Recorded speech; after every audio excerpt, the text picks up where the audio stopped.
do it. I agree, okay. Okay, just do it. Okay. How how would you handle? And I want to go further with it. I said first was, also you heard me say, penalize the companies that are taking advantage of it.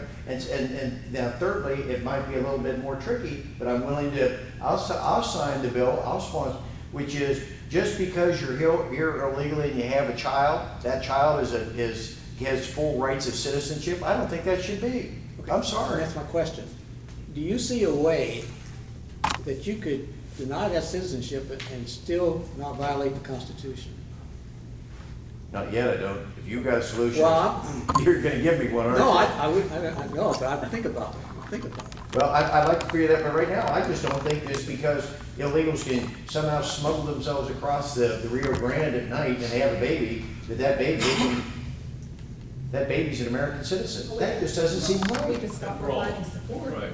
Well, you can stop the support, but they still have rights as citizens.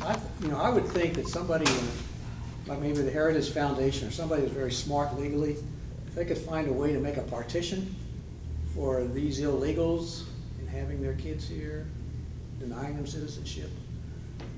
I think it's worth looking at. I'm not a lawyer. Yeah, some people have, well, I don't know.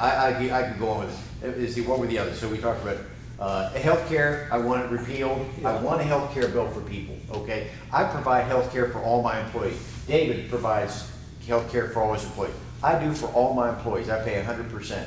But that's my choice as an employer. Right. I agree. I don't think government should step in and say, you have to do that. That's not right. That's not what we set forth in the Constitution. That's not, I don't think it's right. But if I choose to do it, then that's my call. That's just like saying you can't build a nuclear power plant in West Virginia, right? Okay. It's just so we understand that. Okay, so you would be in favor of repeal and replace? Yes. Okay, good. And defund because you and I both are smart enough to know it's going to be very difficult to repeal it. But it's good to start. It's a good starting spot. Yes. Even if you just take a piece out of it, work at it incrementally. Okay. The last one that I would be interested in is how do you bring the budget deficit down to a smaller percentage of the GDP? In other words, we're going to be at 100% before long. Yes, we are. Okay. Yeah. What do you think is the right number? Will it be 50%? 40%? Oh, I'm not going to walk into that trap. I don't know what the proper percent is. All I know is that we can't afford to go down. Right? Yeah, it's got to go down. All right. So you can see what Greece is now 1.3 or 1.4 times the GDP. So how many people of us sitting around the table ever been talking about this 5 years ago? Our country's out of control on this debt. We're on a path to bankruptcy. Well, whenever a man gives his vote up for a dinner at the White House, and then another gets his arm twisted by taking a ride in an Air Force One. Yeah, you got it. This man has done this all illegal, and he's illegal to start with because he wasn't born in this country. And I don't understand why that the pressure's not put on Congress to impeach him. Because he's taken this country under communism. Now there's no other word for it. That's what he's after. The Congress is also. Now they say socialism, but what's the difference between socialism and communism? The Congress is also. And this whole bunch up there ought to be thrown out. Everyone. Yep. There we go. David's right on there. You know, I called up Mullihan's office and told him that pack his guns because he's going to come out of there. And that was 2 months ago. And you know, I didn't get a chance to do it because the Democrats done it for me. Well, all that they fired. They didn't elect Mike Oliverio. They fired Alan Mullihan. That's exactly right. Okay? Good. Now we know how we divided. Now we got rid of it. Now we're interviewing. I'm interviewing you. So, Augie, your point, you said build the base?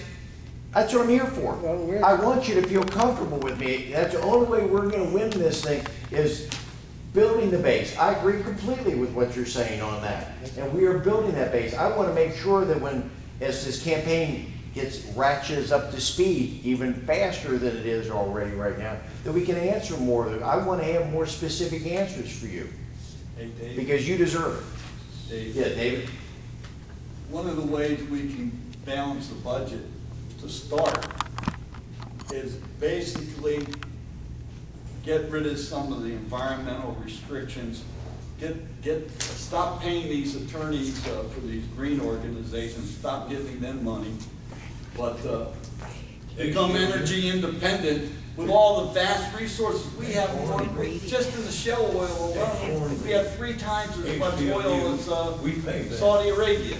They pay them. But we have it all over, oil, gas. If we become oil independent, that'll save half of our trade balance. I mean, that'll get rid of it. Boss, you had a how many question? jobs would that create? No, I want to, what David's talking about the shale. I want to sell shale. Come up, Bobby, from can't West hear you. Virginia, Yeah, to New York. okay. Royal Dutch Shell is buying the the energy company that has 655,000 acres under lease. And our natural gas will be siphoned off, but it won't be for us. So our energy costs will go up. That was just it, I just pulled that off last Well, week.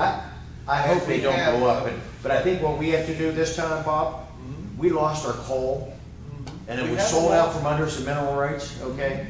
What we can do now as a state, maybe it requires some consideration for some severance taxes. Yes. That, when I was legislator, we dealt with that in coal, and we increased the severance taxes to give the state of West Virginia some reward for losing its natural assets. That's what David was saying, is we need to sell off some of these natural resources to private individuals and private companies, and that's what I just wanted to. Bob, you're exactly right. What you're talking about is Marcellus Shale is just huge. Yes. Just a huge discovery. They already We just don't know all the purchased them. ramifications of what it's gonna do for our energy independence, but what I'll be saying, part of this is getting us back for national security is energy independence. We have to stop this. And whether it's all conservation, whether it's more production, whether it's more drilling, whether it's the use of oil shales, whatever it is, we've got to stop this. And the EPA has been blocking us left and right, left and right. That's where some of it comes down. Let me go back to, so how do we, I look at things as short term and long term. And I don't want to go through this whole thing tonight, because you're here for other things, but I want to keep coming back as we keep learning. We keep hearing from more people across this district. Can I comment on the Shell? Yep. Okay. One of the issues that we've had in the past with energy is Congress generally walks away from the majors. You know, they're the enemies, the oil companies. But they own the pumps. So they own the infrastructure. But if you look at Shell is very quietly moving into a gas company. Okay?